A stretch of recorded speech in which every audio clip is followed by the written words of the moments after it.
Hey everyone, it's Adam back for another video on the economy.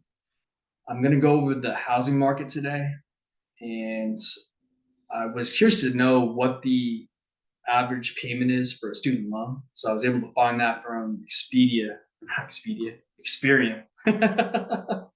So Experian. So I'll go over that. Yeah, sorry, I'm a little tired. I just got back from the track, so I was running out there. I did 5 miles, and it was over 100 degrees on the track. So, I mean, one thing nice about that is that no one's out there. So you got lanes 1 through 8, like you can just move in and out. You don't have to worry about other people being out on the track, like just getting crowded. So I'm trying to get more running in. Like I was watching this documentary on Marvin Hagler, the old boxer. Like he's a great old time fighter, and he used to do like 5 to 6 miles a day. So I'm trying to you know copy his at least his running routine. So, but anyway, let me just bring up this screen share here. So the first one is from Realtor.com, and the title of the article is "Mortgage Rates Go Up Right as the Housing Market Melts Down." And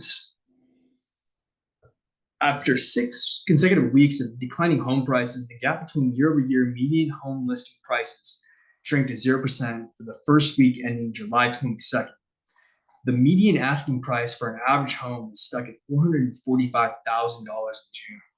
And I was just really surprised at how expensive it is for the median house in the United States. I mean, $445,000, that's a lot of money.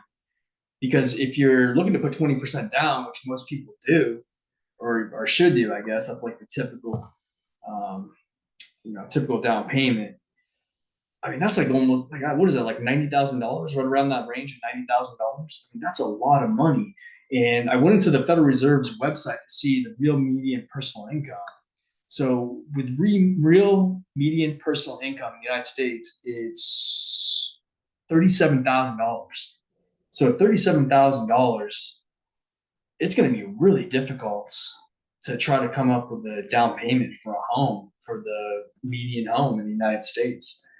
And that's why so many people are looking for a second job. Well, I guess that real median personal income, I think they probably pull from not necessarily like a one W-2, probably like if you have multiple W-2s, they probably pull from that. So I'm assuming that's for like even if you have multiple jobs. I'm not exactly sure on that, but wow, I mean that's a quite a figure there. So the next article it's about foreclosures. And so foreclosures are rising. Here's what experts say it means for the housing market. And foreclosure is never a good sign. Back in 2008, 2009, it was a stark symbol of the Great Recession. The current data set shows 7% increase from April, but twice that much from 2022, with 14% by comparison. However, taking into account all that foreclosures mean, analysts can use the data to predict real estate trends going forward. So that's not an encouraging headline there from Yahoo Finance. And then the next article is from a real estate expert from Yahoo Finance, or who was on. Um, I think actually they're taking this interview from maybe Fox Business. Yeah, a recent interview with Fox Business. So yeah, this wasn't actually on Yahoo Finance. They're just reporting on it.